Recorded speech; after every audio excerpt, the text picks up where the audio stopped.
자, 안녕하십니까. 박병훈 사부님 오셨습니다. 반갑습니다. 네, 안녕하세요. 박병훈입니다. 네, 섭외하는데 굉장히 어려움이 있었다기보다 코로나 때문에 코로나 얘기 너무 많이 하는 거. 확실히 세연에도 변화된 부분들이 있고 용인시청도 지금 변화된 부분들이 굉장히 많죠. 엄청 많죠. 오랜만에 뵀는데 얼굴이 굉장히 좋아 보이죠. 기본적으로 운동을 못해서 네, 몇 개월 됐죠? 진짜 개인적으로는 어깨 수술하고 겹치는 바람에 저는 한 6개월 이상 됐고요. 네네. 동생들은 저희 팀원들은 간간히 해도 꾸준하게는 못해서 좀 못한 지 오래되긴 했죠. 그렇게 되면은 제가 이제 걱정되는 부분 뭐 전화상으로 얘기를 자주 나눠봤지만 혹시 뭐 시합이 잡히거나 그럴 때 지금도 운동하는 팀들은 있지 않습니까? 이제 전력 면에서 좀 약간 떨어지진 않을까 뭐 그런 걱정이 되는. 그렇죠. 당연히 그게 제일 걱정인데 네. 아직 시청에서도 그렇고 올해는 아예 시합을 좀 안 나갔으면 한다. 아직까지는 대회 일정이 잡힌 건 없어서 조금 이제 선수들이 좀 여유로울 때 부상 같은 거 관리하고 좀 체력 위주로 개인적으로 연습 많이 개인적으로. 하고 있죠. 네.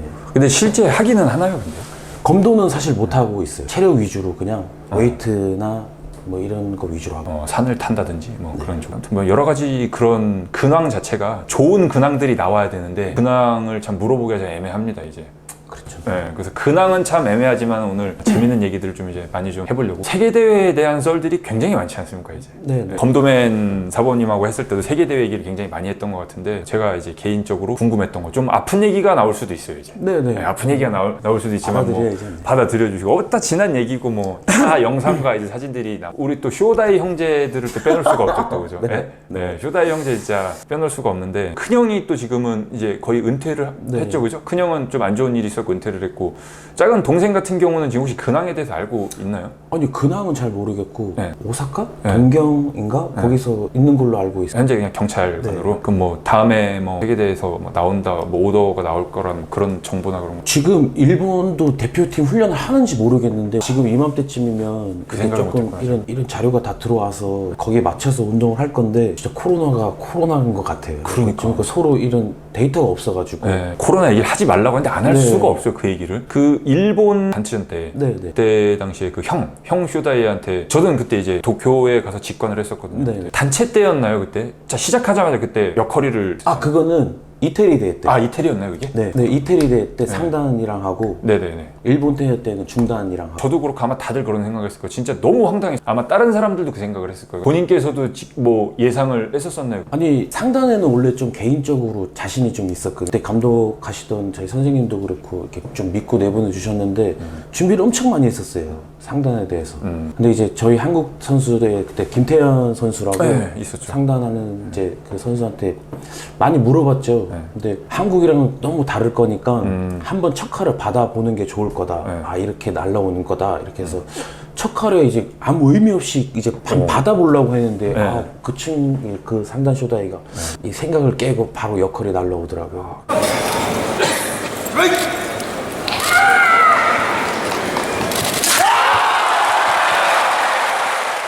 중간 입장에서 보면 진짜 대단한 나이스 타이밍이었고 네네. 허를 찌르는 공격이다, 나는 네네. 그렇게 표현을 하고 싶거든요. 근데 심정이 어떠셨나요? 그걸 딱 맞았다라는 느낌이. 근데 이게 사실 한국하고 일본하고 하면 좀 이렇게 좀 이런 라이벌 구도가 있는데 사실 일본 놈들은 좀 사실 저 높게 평가하거든요, 개인적으로는. 근데 뭐 한국에서도 그렇고 국내 대회에서도 그렇고 국제 대회에서도 그렇고 시합을 하면서 그렇게 깨끗하게 맞으면 참 기분이 너무 좋아요. 또 이건 의외네요, 또. 또 지는 거에 대해서는 사실 좀 막 짜증나고 억울하고는 하지만 정말 시원하게 맞았거든요. 뭐 별로 크게 이제 빨리 다음 이제 준비를 해야겠다.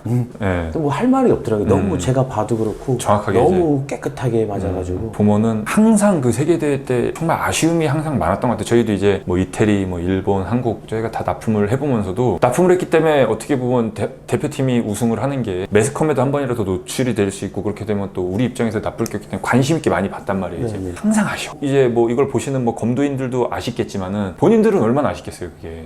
그렇죠. 네. 너무 속상하잖아요. 실제 뭐 실력 차가 있든 뭐 우리 일반인들 지금 검도하시는 일반인 유저분들은 여러 가지 생각들이 있겠지만 뭐 실질적으로 선수들 본인들은 얼마나 아쉬울까. 이런 경험을 해보지 못하면 네. 사실 세계대회 크게 보면 세계대회고 작게 보면은 한국하고 일본의 거의 뭐 그렇네. 결승전이라고 보면 되는데 네. 그 단체전 5분에 저희가 한 2년 동안 이렇게 선발전하고 훈련을 하면서 네. 엄청 대표 선수들이 고생 진짜 많이 하거든요. 알죠. 근데 그 5분의 2년을 평가를 받는다는 게 또 결과가 좋으면 또 웃고 넘기고 이렇게 기분 좋게 할 수 있지만 뭐 결과가 만약에 뭐 잘해도 진다면 그 2년에 대해서 보상이라는 게 좀 보상을 못 받았다는 거에 대해서 조금 억울함도 있고 그렇죠. 좀 힘든 면도 있죠. 그래요, 맞아요. 이제 그런 부분들이 모든 운동 선수들이 다 그럴 거예요, 그죠? 그렇죠. 네, 특히나 근데 예를 들어서 뭐 야구, 축구 그런 것들은 이게 쭉 이제 플레이 시간이 길어지니까 뒤집을 수 있는 것도 많고 그러는데 검도 같은 경우나 이제 투기 종목들은 아무래도 그게 너무 짧으니까 거기에 대한 만감이 많이 교차할 것 같아요. 아무튼 결과가 딱 나오고 나면은 세계대회 같은 경우 준비를 워낙에 많이 하니까 이제. 엄청 많이 준비하죠. 네, 그죠. 연수원 같은 경우는 그러면은 프랑스 대회가 내년이지 않습니까? 이제. 네네. 만약에 이번에 그 역병이 안 터졌다면은 지금 들어가 있나요? 그럼요, 그럼? 해야죠. 제가 2월 달까지는 대표 훈련을 했었거든요. 근데 조금 계속 코로나가 심해지면서 이제 훈련을 못 하고 있는 아니, 그럼 2월 달이면 올 2월 달 얘기하는 네네. 거예요? 와, 그럼 1년 이상을 준비를 하는 거네, 그럼. 최소 못해도 1년 전에는 저희 정 멤버들이 이제 모여서 훈련을 하죠. 그 전까지는 이제 뭐 선발전 위주로 하고. 현재로서는 뭐 아까도 개인적으로 얘기했지만 뭐 내년에 지금 어떻게 될지는 아무도 예상을 네, 그거는 사실 개인적으로 모르겠어요. 잘 모르겠고 어떻게 갈지는. 네. 그쵸, 이제 알 수가 없고 이제 그분은. 그러면 이제 보통 아까 얘기하신 대로 1년 이상 정도 뭐 연수원에 있는데 훈련 강도나 그런 게 어느 정도 되는지 또 왜냐면 또 모르시는 분들도 많고 궁금해 할 거예요, 아마. 어떻게 운동을 하는지 일과에 대해서 한번. 일과요? 네, 일과 기상 시간부터 해서 보통 6시부터 뭐 7시까지 뭐 새벽 운동, 거의 체력 운동? 검도는 아니죠. 네. 그냥 달리기 하고 이렇게 뭐 체력 운동하고 오전 9시부터 12시까지 훈련을 하고 훈련 검도 그때는. 네, 그때 이제 본 운동 검도를 하고 쉬었다가 이제 2시 반부터 한 6시까지 또 검도를 하고. 그럼 몇 시간? 3시간 반을 하나요? 네. 보통 3시간, 3시간 반 하죠. 네. 그리고 이제 야간에 이제 8시부터 9시까지였나 이제 개인 훈련. 네. 그럼 그건 해도 되고 안 해도 되나요? 아니 의무적 하긴 해야죠. 하긴 해야 되고. 근데 이제 뭐가 체력이 부족한 친구들은 체력을 할 거고 이제 자기가 부족한 거 이제 뭐 기합 연습을 하든지 뭐 다리 구름 연습을 하든지. 그럼 그때도 뭐 감독님이나 코치님들이 옆에서 어떻게 지도를 해주세요. 지도를 이렇게 봐주시면서 연습하는 거에 조금 부족한 거를 옆에서 지도해 주시고 그 정도 1시간 정도 야간 운동하고 9시부터 10시까지 저희 개인적으로 미팅 뭐 정해진 시간은 아닌데 보통 뭐 9시 조금 이때부터 해갖고 이제 선생님들하고 오늘 하루 일과 어떻게 했는지 이런 거 돌아보고 만약에 이제 일본 영상 같은 거 보고 또 분석도 하고 네, 지도도 받고 그런 시간을 갖고 이제 일과가 끝나죠. 그러니까 빡빡하네 그게 진짜. 엄청 운동량이 엄청나게 많은데 그럼 하루에 몇 시간을 하는 거예요 그럼? 하루에요? 못해도 한 8시간, 7시간, 8시간은 하는 거 같아요. 어마어마하네요. 검도를 7시간에서 8시간. 검도는 한 6시간, 6시간 정도. 다른 운동도 하니까. 체력까지 다 하니까. 그 정도로 이렇게 많이 하니까 얘기하셨다시피 세계대회가 말이 세계대회이지 한일전이지 않습니까? 그러니까 이제 다른 나라들이 넘보지 못한 게 있는데 이제 또 어떤 얘기들이 많이 나오냐면은 일반인들이 요즘에 굉장히 매니아틱한 분들이 많으시잖아요. 네네네. 그분들이 이제 흔히들 이제 장비만 관심이 많으신 줄 알았는데 아니에요. 검도 경기에도 엄청나게 관심들이 많아요. 맞아요. 되게 걱정을 많이 하는 게 지금 수준 자체가 세계가 유럽 쪽이 굉장히 많이 올라오고 있다. 그리고 실제 미국 같은 경우도 굉장히 지금 기량이 높지 않습니까? 그래서 요번에 요 앞전 17회 대회도 사실 한국이었기 때문에 온갖 좋은 혜택들은 다 받았었다 우리가. 네 맞습니다. 근데 이제 다음에 유럽으로 이제 만약에 프랑스로 나가게 되면은 이거는 진짜 그때 한일전이 아니라 그럼요. 뭐 유럽 선수들한테 실질적으로 따라잡힐 수도 있겠다는 생각을 하는 분들이 굉장히 많아요.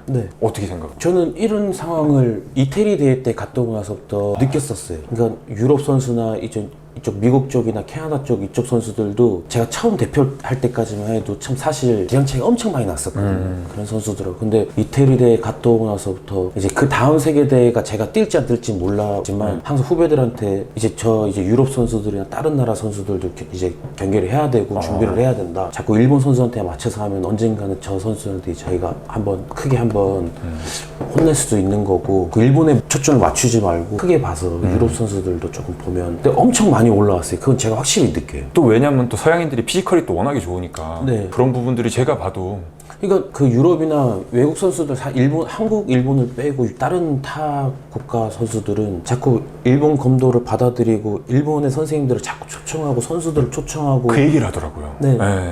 그러니까 그게 별건 아닌 것 같지만 이게 주기적으로 장기적으로 보면 이 선수들한테 엄청 큰 도움이 될 거거든요. 이 선수들이 그게 이제 결과가 이제 조금씩 나오는 것 같아요. 예전에 했던 게 결과가 이제 조금씩 나오는 것 같더라고요. 그래, 맞아. 그 얘기를 들었어요. 그러니까 그쪽 일본의 유명한 선생님들이 세미나 형식으로도 많이 가 있고 초빙을 굉장히 많이 한다고 얘기를 하더라고요. 이제. 근데 뭐냐면 좀 전에도 대표팀 같은 한국팀 같은 경우는 하루에 7시간씩 운동을 하는데 그쪽은 그렇게 안 하잖아요. 그 진짜 피지컬이 좋아서 어떻게 생각하세요? 저 이거는 개인적인 생각이고 검도 사실 피지컬하고는 사실 좀 무관하다고 무관하고. 근데 뭐 당연히 크고 힘이 좋고 하면 플러스 요인은 있겠지만 그게 검도 시합에서 크게 영향은 안 미친다고 봐요. 하기야 힘으로 한다고만 또 볼 수는 없으니까. 이제 그 친구들이 몰랐던 거를 자꾸 습득을 하면서 이제 알아가고 근데 또 걱정은 안 돼요. 그런 면적에서는 좀 걱정이 되는데 또 다른 면적을 보면 요즘 저희 중고등학교, 대학교 요 선수들이 수준들이 엄청 많이 높아져가지고 그 선수들이 조금만 더 노력을 하고 관심을 갖고 운동을 하면 괜찮지 않을까 하는. 약간 벗어난 얘기지만 그 부천의 그 이진영 선수 같은 경우도 저번에 식사하면서 그 얘기를 하니까 아예 인정을 안 하더라고. 아 이거 상관없다고. 외국 같은 경우는 겁 안 난다고 딱 얘기를 하시더라고요. 전혀 겁 안 난다고 다른 나라들은. 그러니까 저는 그런 패기도 중요하다고 생각을 하고 막병 사관처럼 약간 이제 좀 경계를 하는 것도 중요하다고 생각하고 반반. 그러니까 지금도 좀 전에도 뭐 걱정을 안 하신다고 하니까 그런 또 이제 자신감을 갖고 있는 것도 좋다고 생각을 합니다. 어쨌든 뭐 대한민국이 빨리 한번 또 우승을 한번 또 해야 내년에 프랑스가 만약에 했었으면은 출전하셨을 거잖아요, 그죠? 네. 아니 출전을 하고 안 하고는 제 의사지만 그건 저희가 분명히 할 건데 이제 대표가 되냐 안 되냐는 이제 결과로 받아들여야 되는 거니까 거기에서 제가 이게 확답을 못 드리는 거고 처음에는 사실 원래 대표팀 했던 선수들이나 다 보면 세계대회 갔다 오고 나면 몸이 너무 아파요. 선수들이. 그래서 좀 그 친구들한테 저도 뿐만 아니라 휴식도 필요하고 사실 근데 휴식 없이 또 바로 또 국내 대회를 달리다 보니까 자꾸 몸이 고장나고 말썽이 나고 그러니까 자꾸 수명이 더 오래 갈 수 있는 선수들도 자꾸 단축이 되는 것 같아서 제가 그걸 몸으로 느끼거든요. 그래서 아 이제 나는 이제 그만을 해야겠다 그 생각을 항상 갖고 있었는데 그래도 저도 아까 그런 우승이라는 걸 한번 해보고 싶어가지고 그게 뭐 제가 나가서 될지 안 될지 모르겠지만 그래도 한번 그런 꿈을 갖고 준비를 하고 있었는데 아까 그 말하지 말아야 했던 코로나 때문에. 그러니까 저는 진짜 이거를 앞으로도 많이 말할 거고 코로나 때문에 진짜 저도 너무나 큰 사실 뭐 변화나 그런 걸 많이 봐갖고 그 얘기를 안 할 수가 없어요. 그래서 내년에 세계대회를 하게 되면 나갈 수 있는데 이게 만약에 미뤄지고 그러면 또 이게 어떤 많은 것들이 또 변화가 있다 보니까 미지수가 되는 거죠. 그죠? 처음에 그때 개인전 우승했을 때가 브라질이었나요? 준우승했을 때가 네, 브라질이었어요. 브라질. 그때는 뭐 일본에 누구하고 후루사와 선수하고 8강에서 하고 결승에서 이제 테라모토 선수랑 했는데 그때는 좀 너무 어렵거든요. 지금 벌써 그게 10년 넘었죠. 10년 넘었죠. 12년 제가 26살, 그러니까 12년 정도 된 것 같아요. 겁이 없었던 것 같아요. 그냥 뭘 모르고 그냥 한 것 같아요. 그래서 근데 이제 그때 타격을 이제 점수를 실점을 했을 때는 그때도 정확하게 맞았다고 인정을 하시는 거고. 뭐 맞았고 안 맞았고 그런 것까지 제가 신경 쓸 수 있는 제 여유 있는 상황이 아니라서 그때 당시는 그냥 맞았구나 심판들이 드니까 근데 영상을 보고서 이제 좀 억울한 것도 많고 아주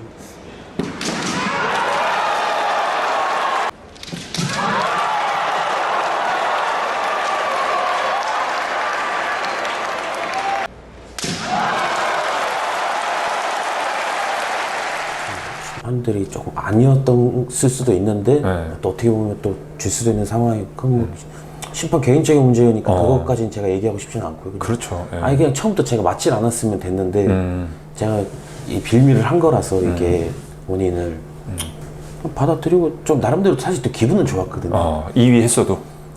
그러니까 처음 국가대표인데 처음 2등을 하다 보니까 엄청 그냥 혼자 신나 있어가지고 저 혼자 이래도 되나 싶을 정도로 혼자. 그때 아무튼 그 분위기가 국내 분위기도 그렇고 어마어마했었어요 그때. 제가 기억하기로 용인대도 그때 전공장 앞에 플랜카드가 굉장히 크게 붙었던 걸로 기억을 하고 있고 17회 때도 개인전 그때 어떠죠? 같은 대한민국 선수하고 그 조준영 선수라고는 처음 브라질 때부터 같이 시작을 했었고 또 한국 대 때는 또 같은 팀에 있었어요. 어렸을 때부터 봐는 조준영 선수 이런 검도가 전 정말로 되게 항상 높게 보고 있었거든요. 제가 한참 선배지만도 조준영 선수 검도는 진짜 되게 크게 보고만 있어가지고 뭐 지고 이기고에는 사실 조준영 선수랑 하면서 크게 연연 안 했던 것 같아요. 어쨌든 결과적으로는 조준영 선수가 올라갔죠, 그죠? 올라가고 그때 3위를 하셨는데 그럼 그때 당시 결과에 대해서도 뭐 개인전은 크게 신경을 안 썼어요. 네, 개인전. 이제 한국에서 하니까 네. 오로지 그냥 단체전에만 집중을 하고 있어서 개인전에 또 2명이 입상해버리면 네. 또 단체전에도 영향이 갈 수 있으니까 아무래도 그래도 스타트를 잘해서 좋게 가는구나 네. 해서 이제 3등 하고는 그게 크게 뭐 이렇게 무던했던 것 같아요. 그냥 네. 단체전만 계속 준비를 하고 생각만 하고 있어서. 요번에 단체전에서는 그래도 그 장만옥 선수가 진짜 히어로였어요, 그죠? 그럼요. 결승전 때. 네네. 예, 현장에 있었지만 진짜 잘했었고 그때 장만옥 선수가. 검도 세계대회 얘기도 뭐 이제 하겠지만은 다른 얘기. 검도 왜 어떻게 시작하게? 검도가 저는 초등학교 이제 4학년 때부터 이제 뭐 시작은 했는데 저는 사실 초등학교 4학년 때 검도가 뭔지를 몰랐어요. 학교에서 이제 뭐 검도 팀을 만든다는데 제가 운동을 원체 많이 네. 좋아해서 막 육상부도 하고 막 전 투포한 데도 나가고 엄청 운동을 많이 했었거든요. 학교에서 갑자기 검도 선수를 뽑는다고 부모님 허락도 없이 그냥 혼자 사인을 해서 그러니까 혼자 한다 그래서 냈어요. 도장을 간 게 아니고 그러니까 학교 안에서. 팀에서 네. 학교팀에서. 그러니까 처음 창단된 네. 부모님 허락도 없이 그냥 처음 하니까 죽도도 주고 도복도 주고 근데 한 100명 넘게 시작했는데 처음 시작할 때 와, 많이 했네요. 다음날 되니까 50명 나오고 다음날 되니까 25명 나오고 그래서 쭉 남은 친구들이랑 이제 중학교도 가고 제가 초등학교 1회거든요. 그래도 나름대로 저 말고도 국가대표 저기 여자 선수 박선영 선수라고 박선영 선수도 제 초등학교 후배고 처음 가르치 지도해 주신 사범님도 이런 이제 집단배기나 이런 쪽에서는 되게 많이 활동하시는 분이고 또 애기들도 사모님 애기들도 현재 저희 고등학교 선수로 하고 있고 그렇게 해서 그냥 뭔 모르고 시작했다가 또 중고등 초등학교 중학교 때 사모님 너무 검도를 재밌게 가르쳐 주셨거든요. 엄청 재밌게 놀면서 지도자의 역량이 이래서 중요한 거네요. 그래서 힘들다는 거 사실 그런 건 몰랐어요. 그때 당시 이제 이게 와 진짜 나한테 잘 맞는다 재밌다 그런 생각을 네 많이 지고 사실 못했는데 또 승부욕이 원체 강해서 뭐 나가도 한 번씩 이겨보고 그러니까 또 재밌고 그래서 그 중학교 진학하고 중학교에서 고등학교 진학하고 제가 다닌 고등학교가 초등학교 중학교 지도 사범님들이 다 제 고등학교 선배님이세요. 아 명문이죠. 네, 검도 명문. 또 좀 잘 배워서 좋게 간 것 같아요. 그 고등학교 지금 광명 고등학교인데 진짜 검도에 있어서는 뭐 사관학교라고 표현을 해야 되나? 정말 이제 명문 학교지 않습니까? 이제 경기도권에서는 어땠었나요? 그럼 특기생 때 중학교 때보다 고등학교 때가 궁금한 것 같은데 저는 운동량이라든지 어떤 분위기나 그런 대표팀만큼 한 것 같아요. 그랬을 것 같아요. 너무 힘들고요. 너무 힘들고 너무 고단하고 또 집이 안산인데 저는 고등학교로 광명으로 가서 왔다 갔다 하는 것도 힘들고 또 아니 그건 뭐 대중교통으로 버스 야. 저희 집에서 무조건 딱 한 대밖에 안 갔거든요. 광명까지.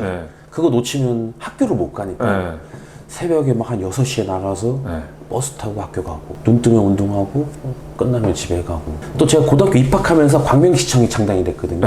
또 여기 시청 사모님들한테도 많이 배우고 근데 그만큼 좀 많이 힘들었어요. 지금 화성시청 감독님 하시는 김종원 사모님 그때 1회 1기 이런 광명시청 이게 멤버시거든요. 송탄에 계신 막 여재복 사모님하고 딱 1기 이게 사모님들인데 또 원체 또 이렇게 사모님들이랑 하면 또 하나 치는 것도 더 힘들잖아요. 그렇죠. 그때 조금 근데 많이 힘들었는데 그런 사모님 때문에 진짜 많이 배워요. 아 그럼 고등학생 때 그 안산에서 광명까지 버스로 출퇴근을 하기에 버거웠을 텐데 안 그만두고 계속 하셨네요. 네, 그게 제가 검도라면 제일 잘한 것 같아요. 아 그때 중학교 다닐 때도 안산에서 끝에서 끝에 다녀가지고 뭐 항상 버스 뭐 한 2시간 타는 거는 그런 거는 크게 신경을 안 썼는데 뭐 친구들이나 그만둔 친구들이나 보면 그래도 내가 끝까지 이거 하나만 계속 끝까지 고집하면서 못하든 잘하든 잘 버텨왔구나 이 생각이 들긴 해요 사실.